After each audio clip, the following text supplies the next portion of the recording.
so much for joining our panel. I am so excited that I get to share the stage with 4 incredible women. I'm Dr. Julia Rafal-Baer. I am the co-founder and CEO of ILO Group. We are a women-owned, women-led policy and strategy firm. I'm also the CEO and founder of Women Leading Ed, the largest national nonprofit network for women in educational leadership, of which these 4 women are a part of that network. You have their bios. I'm not going to go into a lot of detail about their incredible backgrounds, but suffice to say, these are the women who are leading education in our nation, doing incredible work every single day. We have our board chair, Dr. Kyla Johnson-Trammell, the longest serving superintendent of Oakland Unified Public Schools. We have Dr. Susana Cordova, who is the commissioner of the great state of Colorado and the former Denver superintendent. We have Angélica Infante-Green, the commissioner of Rhode Island. And we have Dr. Christina Grant, the state superintendent for Washington, D.C. A little bit of context for today's conversation. Men and women are existing in the same spaces, but let's be real. We are not playing the same games, and we are not held to the same rules. That is something that is happening across every single sector. It's something that is very well known to women who are existing in those top rungs. It's time we do something very different about it.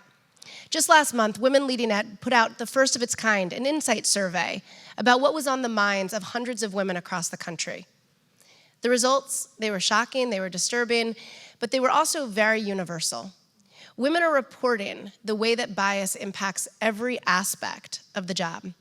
Everything from their wellness on a day-to-day basis to the way that that is impacting career ladder opportunities, promotions, and even just the day-to-day interactions that they're experiencing. And these kinds of trends, we're seeing them across every single industry in our country. What makes education so particularly glaring, though, is that we are the sector that's all about opportunity. Every single day, we send our kids into schools and into classrooms, and we tell them they can be anything they want to be if they just work hard enough. But it's just not true when we look at the top leadership rungs in our country. Time is now that we do something very different. So for today's conversation, I want to start by grounding first in a public opinion poll. A couple years ago, a poll was done and asked Americans whether or not they thought that we would actually get to gender equality in the Fortune 500 companies, or whether we would sooner colonize Mars. 1 in 4 Americans believes we will sooner colonize Mars than ever solve gender equality. Today's panel is going to go deep into what those solutions can look like, and we're going to start first with Dr. Grant. Our panel is entitled Beyond Good Intentions, Action and Accountability for the Gender Leadership Gap. Dr. Grant, what does moving beyond good intentions or sentiment to create meaningful opportunity for gender equality look like to you? Well, first, I do want to thank you, Julia, and the great work that you've consistently led. It's bold to speak in certain rooms and spaces and call out things that are obvious but that we don't talk about. And so it's worth commending your work, your leadership, and your team's work.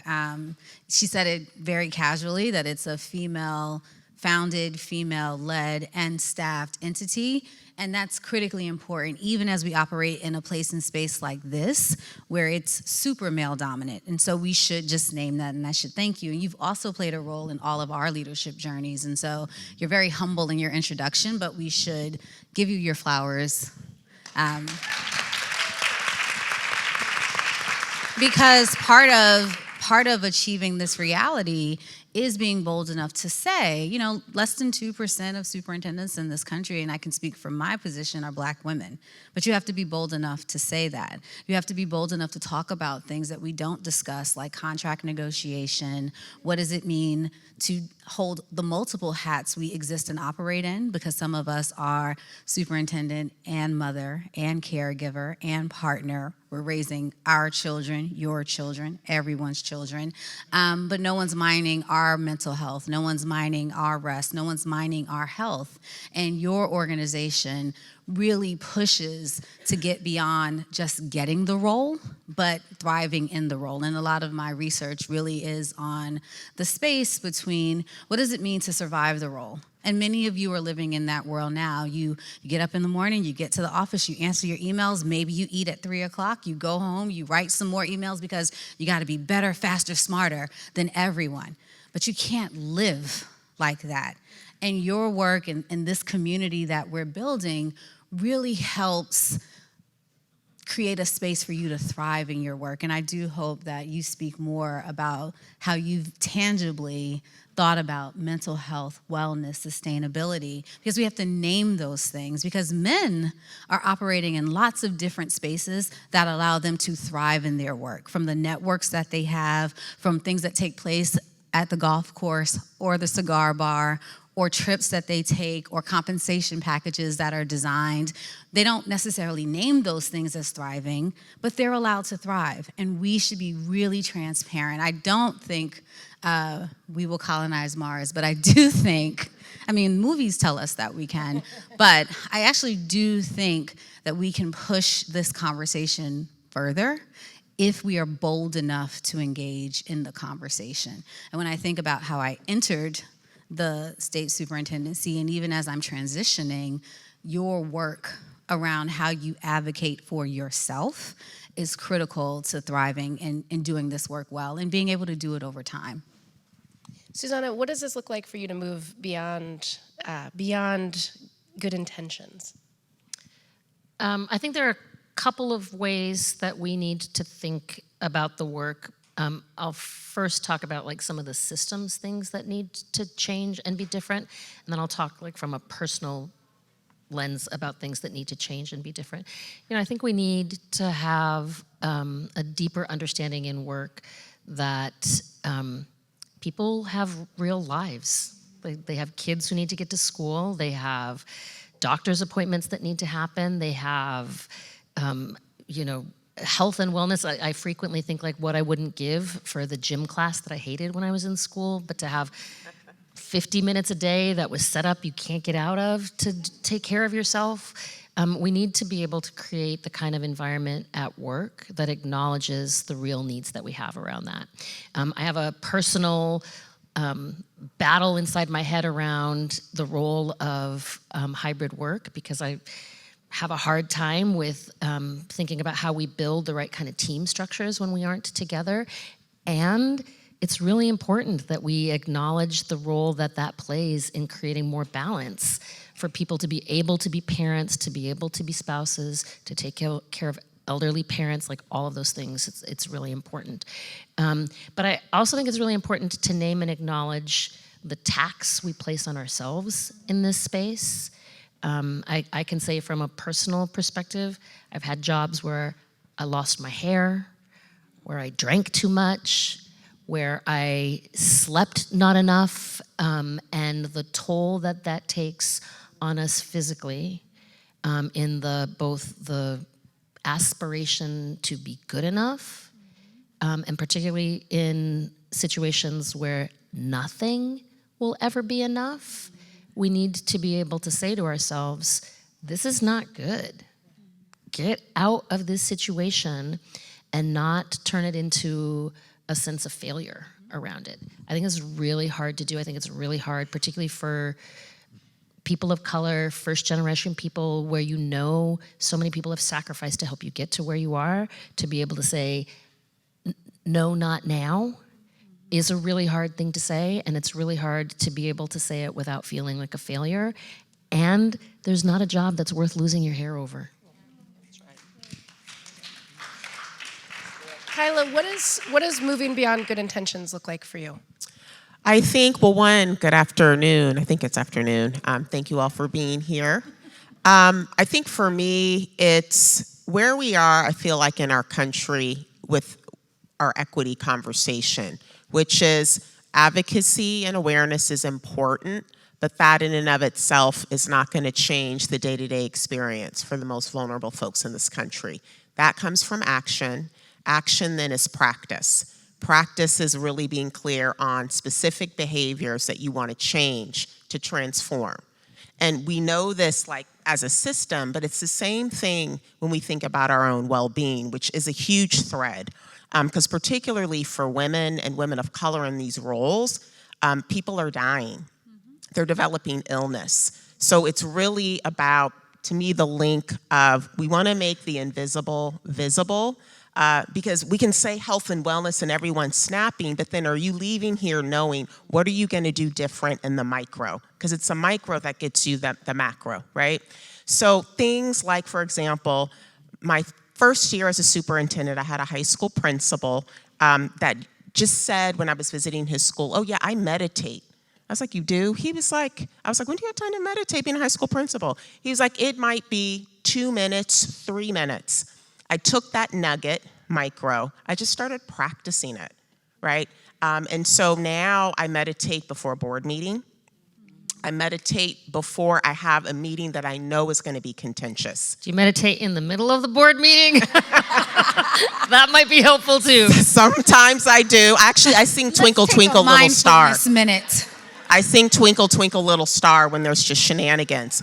But before what I have found, because this is now a routine, it's automatic, I do it on a daily basis, it brings down my affective filter. It actually helps me listen authentically.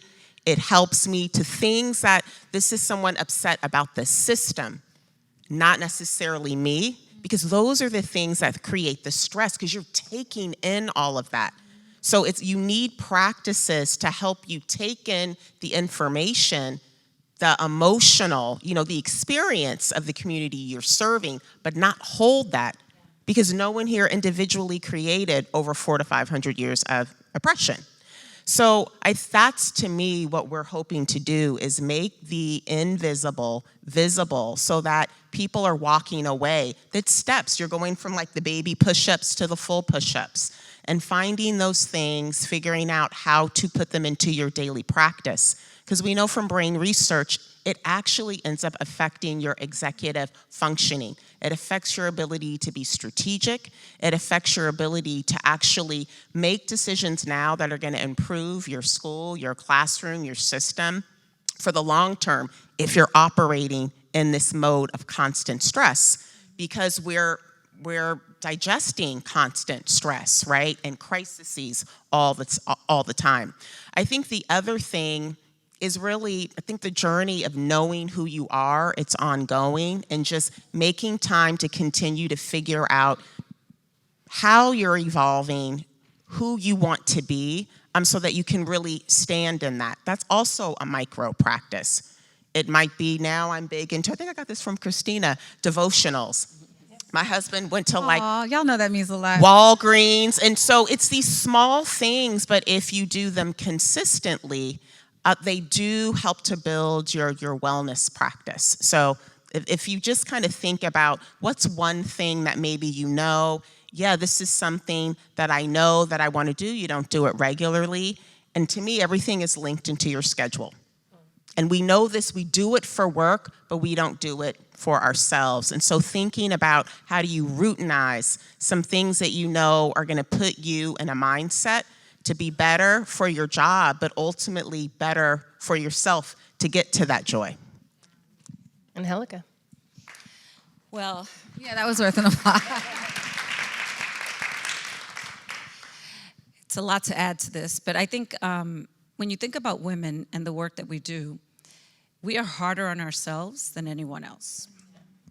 And we're always trying to prove ourselves, even when we think we're not, right? And I think that's the challenge that we face as women and as leaders, is we're always worried about what people are thinking. I have 2 kids, and when I leave to go to one of their events, which I don't go to most of them, which I will be honest here, I really don't show up the way I should as a mother, right? I'm worried about everybody else's kids, but my kids get the tired version of me, right? They get the exhausted version. They get the upset version. And it is really hard. It's hard for a woman to be in that space. When you're a man, you sort of leave, and it's different. It's just different. You get to play with the kids. You get to do all these things. And I'll give you an example. Last week, we were called in for plagiarism. My 13-year-old decided to use ChatGPT to write her paper. And you're not alone. And we go into the school, And I have to tell you, I didn't know that teacher. I didn't know her. My husband did. And I was so upset by that I had to turn to my husband and be like, what's her name? That is where I made that shift in many areas of my life, but that also reminded me that I'm not fully present. And I think as women, we tend to do that, right? We'll go to the games, we'll go do all these things, but while you're sitting there, you're thinking, you're texting, and you're not responding, and you're not really there. And I have to tell you, it goes very quickly. Your life goes very quickly. So one of the things that I started doing that was really helpful for me, and I started doing it with my whole family, is I have this little notebook, I actually have it in my bag, where I write the 10 things that I'm grateful for every single morning. I get up and I write the 10 things I'm grateful. On the back of the page, I write the 3 people that I need to wish well because they're stressing me out. Right? Instead of using the other language, I'm like, all right. I was like, this person has appeared on this page 6 or 7 times. We need to do something about it. I love that. Well, because it helps me get to that space where I'm not angry, right? Because you know that when you're constantly judged, you get to that space that it becomes personal, you're pushing back, and you're angry. And it's not personal. I mean, sometimes it is, to be honest. But it becomes this ritual where you are holding that anger in. And that's why I had to release that anger, because that's what they get when I get home, right? You know, they drop something, I'm like, well, but it's not about them. So I think that there's a need for us to be in that space. Everything that you've heard here today, but really be real about it, because we all say that. And I know many of you in the audience, I gained 30 pounds when I took this job. Same. Because I was eating my way through stress, right? I couldn't exercise. I decided January 1st, I'm gonna exercise. I've lost 25 pounds, but thank you. But it's about the well-being. It's about really being in that space and being able to have the community. So if you guys wanna do the 10 things you're grateful for, and then in the back, those 3 people, you know who they are. You just wish them well. I'm going to talk a little bit now about skewed pipeline. So we know that for many women, they're given really, really bad mentoring, coaching, induction kind of supports, and they're funneled into career paths that are incredibly gendered. Many of our teaching workforce are told that they're going to be great elementary school principals. And then they're told they're going to be great as the chief academic officers and the chief teaching and learning officers, all of which are incredibly important roles, except that's not the advice we give to men. Male teachers are more often told that they should become high school principals. Those high school principals have incredible exposure. Board members are coming, they're going to basketball games, football games, graduations. Suddenly it's a real, I know that guy. He's great. Women don't have those kind of up-at-bats. They're not seen in those same ways. And unfortunately, then this plays out as jobs open up in central office, and particularly those that have more financial and operational kind of components. Men are more often coached to go into those jobs, even if they have 0 qualifications that women are possessing themselves. We saw this play out in the dynamics around who responded to the survey. Hundreds of women responded, and yet as we looked at the data points, only 18% had ever served as a high school principal versus 68% as elementary school principals. And in fact, 3/4 of respondents had spent the majority of their careers in the academic pathways, only 6% in finance and operational pathways. We see this across industries. As we look in the private sector, more and more women are likely to be in roles like PR and communications and corporate responsibility, social giving, social impact. Men tend to be in more revenue-generating roles, and when those CEO roles open up, you can believe that it's unlikely that the head of PR is the next CEO of that company. So my question for each of you is, what do we do about it? How do we really start to break down gendered silos? How do we think about giving more women the kinds of up-at-bats experiences that they're gonna ultimately need in order to get to where you all have? For this one, let's start with you, Angélica. So I think that there's a couple of things. Really being in the industry, those areas that you know that you need to kind of push yourself in, especially the school budgeting, the district budgeting, state budgeting, we don't get that kind of training. That is not what we get. So putting yourself in that space is really important. When we started talking with the survey, about 8% of the women said that they get that kind of support. So I think that it's really important that if you haven't gotten that training, that you go out and seek it and figure out that, so that you know that you can be in that space. But the other thing that's really, really important is to start documenting it, because that does not happen, right? So my organization, we don't do that, but we are going to start to do that once we start looking at the survey, like who gets in these roles, what kind of trainings, what kind of supports happen. That is really important. You have to be intentional. All of us know what's measured is what counts. So we have to put it out there and say, hey, this is what's important. If we're going to be intentional about this, what are we doing and who are we putting in those pathways? But really preparing them. Because many times we jump in to the pool without having the preparation to get out. And that is really difficult for us as women, because then we're all judged on the outcome of that. So really documenting it, making it public, that does not happen. I have not seen an organization that does that to get to gender equity. And that's where we need to push. We need to push that envelope and make sure that we're preparing everyone that's there. But also the stereotypes that come with that, I think is really important as we start doing this work. We ourselves are also part of that, right? Like, who do we promote? Who do we put in those places? Who do we think can be successful in those roles? That's a challenge that we all face. And the way we show up. And I'll give this quick anecdote. I wear dresses all the time. I just do. I like feeling feminine. I don't want you to tell me what I need to wear or how I need to show up. But what is interesting is that on many occasions, people have gone up to my deputy, who's a man, and shook his hand in front of me. And then they realize who I am, and then I was like, make an appointment. We're good, right? Do not make the appointment. No, we're good. But I think it's really important that we start measuring it, calling it out, and talking about it. And the survey was really clear about the need for that to happen. Kyla, what do you think we need to do to give more women up at bats on this? Yeah, triple click on everything that you just said. I think what I'll add, I think it was this week, I was speaking on a panel at UC Davis around how to get more Black and brown students. What is the pathway we need to support them to have more Black and brown physicians, right, in medicine?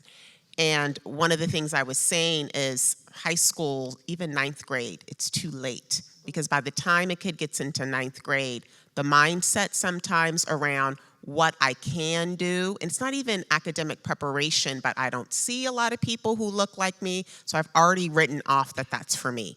And that's part of that has to start in elementary, even if it's just more like your field trips, your exposure to what can be.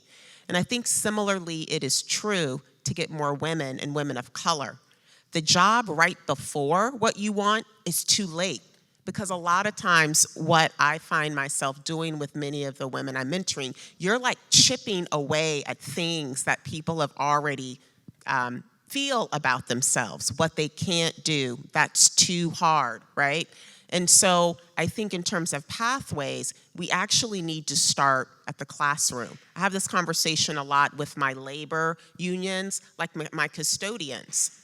And in my line, it's like, why can't the custodian one day be a superintendent or head of facilities? And so really starting so that people, particularly women and women of color, you're getting out of that job as much, you're doing your job and your deliverables, but that job should be giving you what you need to get where you want to go. That's a mindset shift.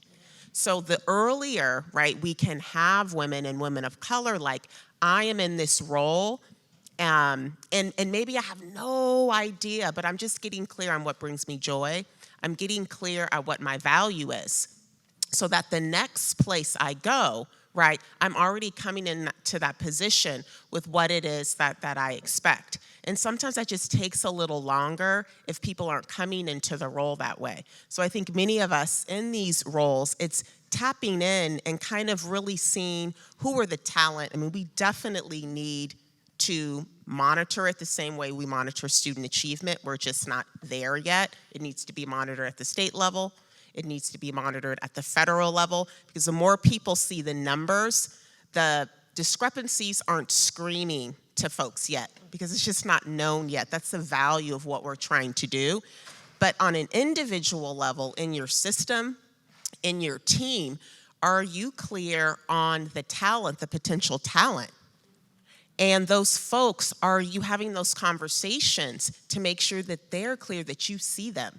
You see their potential. You see specifically, man, you are such a brilliant innovator. You're such a brilliant taskmaster, project, whatever the skills are, and starting to just talk to them so that they can start to see, I'm in here to do my job and get my paycheck, but also to build my skill. So I just think we all need to start earlier, so by the time people have the opportunity, they're ready. Susana, what do you think? I think the only thing that I would add, like as I was listening to this, I was thinking to myself, like, raise your hand if you think you've stayed in a job longer than you needed to because you didn't feel like you were ready for the next one. Right. I mean, I think that is so much the story that we tell ourselves. And it is really important to get ready. But by the time we actually raise our hands, we are so far past ready. And so I just think it's really important to like build those skills, especially the skills that are maybe like outside your comfort zone, because that's going to be the places that will probably always be the harder things to work on. And so if that's budget, if that's finance, if that's the politics, like the politics is a big one. I know that was a big one that kept me back from feeling like I was ready.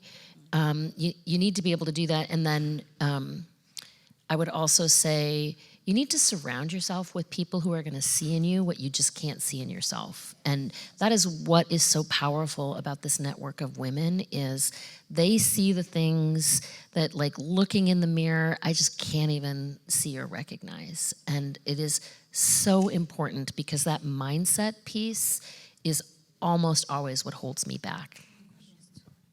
Christina? I'll be super quick because this clock is ticking. Honestly, the truth is your own mindset. So I think about someone on my team, who you work for matters.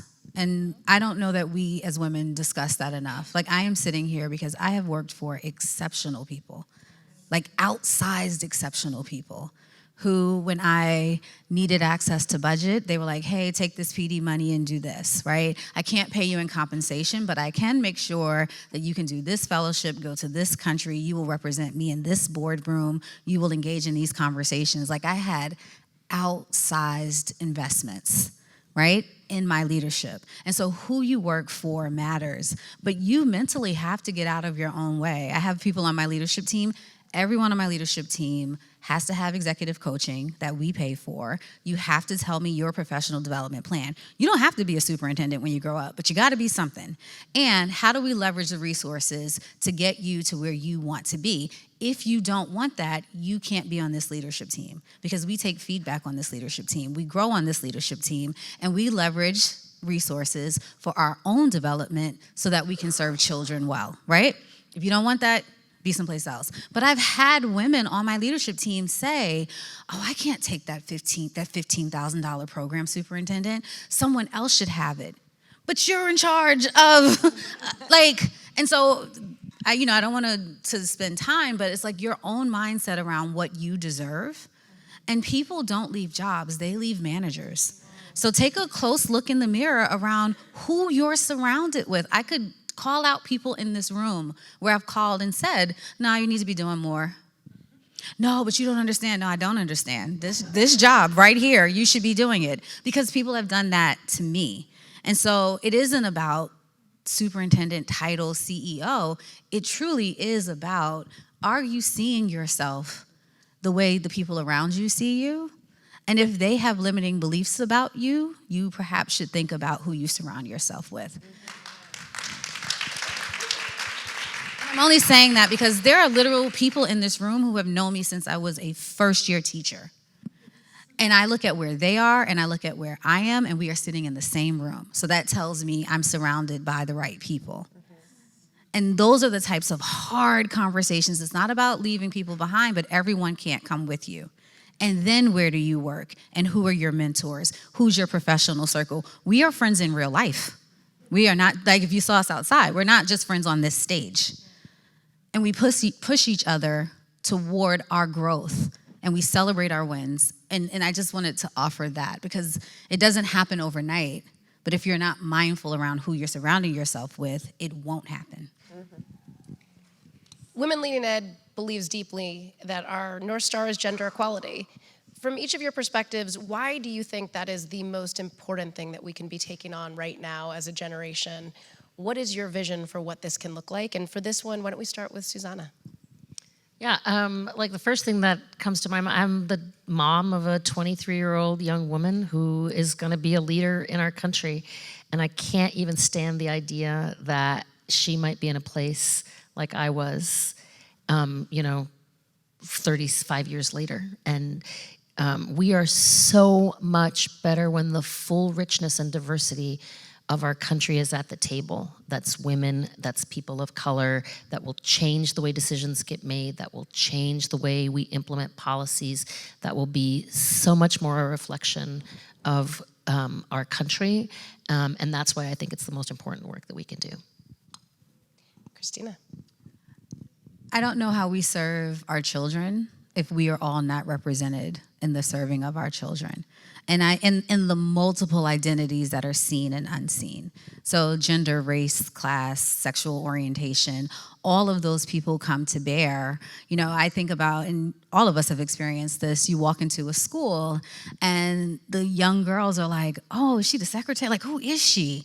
And you see, especially in my role, people are running, they're like, oh gosh, she's here. And someone will say, oh, she's in charge of everyone. And that's heavy. But in the eyes of that little child, they're like, wait a minute, everyone? I'm like, yep, with these lashes, with these shoes, these are bundles. Because they have to see themselves. They have to see their mom. They have to see their cousins, their aunties. It doesn't happen for them unless you exist, how you exist. And I think you heard it took a long time to be fully comfortable in how I show up in a room. But for every girl, every boy, every non-binary child, every child who's questioning, they don't know.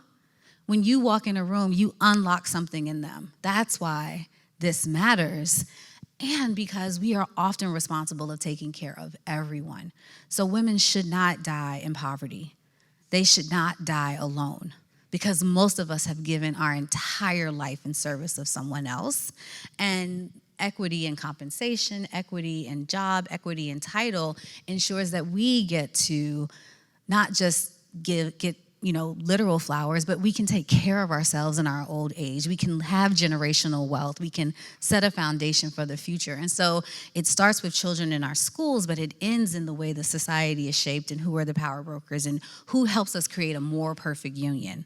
That is why this matters. Angélica.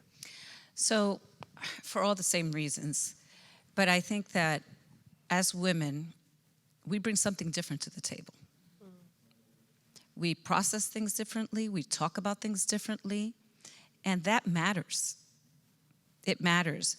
And I think one of the most important things as I think about this is we're judged differently. When we had the pandemic in Rhode Island, well, everywhere, but in Rhode Island. It was extra strong there. It was extra strong in Rhode Island. We had 3 women on stage every single day. We had daily press conferences. It was my governor, Department of Health, and myself. Same. Wearing dresses every single day. And I remember getting a card from a little girl who said, I feel like I can be one of you. So representation matters, and that's why a 10-year-old. And at the moment, you don't really understand the impact until afterwards. And that said to me that, this child had thought about not being able to do these things, but now she sees it differently. And I think that that's really impactful because as women, and I'm sorry for the men in the room, but you know this. No, they came You know to this. say hi. Don't apologize. They should have brought a buddy. We just think differently. We move faster. We just do. Yes, right. That's right. But what I will say to women in the room is figure out what your thing is going to be and excel in it. Because it's not just about showing up, it's about actually having results. So figure out what that thing is. It doesn't have to be everything. But when women are in the role, they are concrete results that then somebody else takes credit for. But figure out what that is. Kyla, what do you think? Well, I say this as a mom and a wife, that my goal is actually to lead differently, right? To lead authentically. And I think a lot of times as women, we feel like we've got to put that aside in order to do these jobs. And I'm like, In the beginning, I would feel guilty if I needed to leave somewhere early to do something I needed to do for my kids, or like I had a conversation with my board member the other night, and I was like, okay, you cutting into my love time, so you have like 10 minutes. Oh, yeah.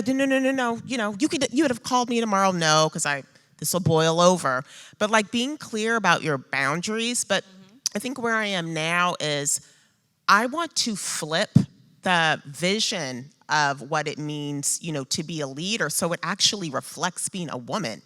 And so that it becomes okay that you are, today you're leaving early because of and Thursday you're gonna work late, and not having to feel guilty, and normalize that. Because the more I'm paying attention to women in my system, like people really feel guilty if they've gotta go leave to pick their kid up. And it's like, that's what I seek to change, because we're in the seats to do it.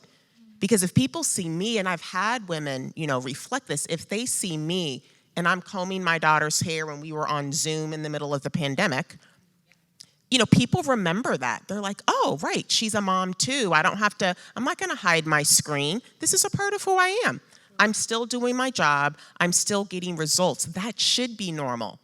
So I think the more when we are in these positions of power, right, that we're saying you can show up and be the 360 you, the three-dimensional you, right? And then begin to just slowly create transitions. Why can't we, if we're gonna meet anyways, I could meet you at the soccer game. You could meet me at my kids', but we're gonna find time to meet anyways. It just starts again making the invisible visible. It's a little thing that starts to change how you approach your work, how you approach your time, being relentless and fearless, because you know your value, so you know you're valuable. So you feel more comfortable saying, I'm not gonna meet during these times, because you're still gonna get it done.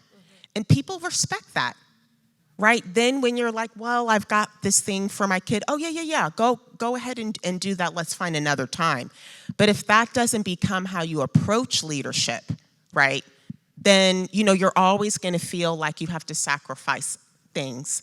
And then it does trickle down throughout your organization, because you actually give freedom and agency, right, for folks who work in your organization to start to do the same. So again, it's a small thing, but it's, to me, I think we're seeking to just have a new paradigm of what it means to be a leader, so it actually is an inclusive space where a woman or someone who's caretaking, it might be a man, now you're taking care of your mom. So how can you balance versus there's no way I can see doing something that I'm good at that brings me joy. I have to totally give that up because I can't see how to make the two mesh, right? And be in somewhat balance. So I just think that leadership, it's very narrow, it's very patriarchal, it fits a certain type. We're in here, and so I seek to disrupt that. Well, we are just at time. I want to thank all of you for coming and spending time with us. If you want to learn more about Women Leading Ed, you can check out our website at womenleadinged.org. Our survey is up there, all of our research and insights. Every year we put out trends around what's happening in the top 500 largest districts in the nation. Represents about half the kids in the country and states. You can read all about it. Join along with us. And I want to thank each of you for everything you do for kids every single day and for lifting up next generation of women, including myself. Thank you. Thank you, guys.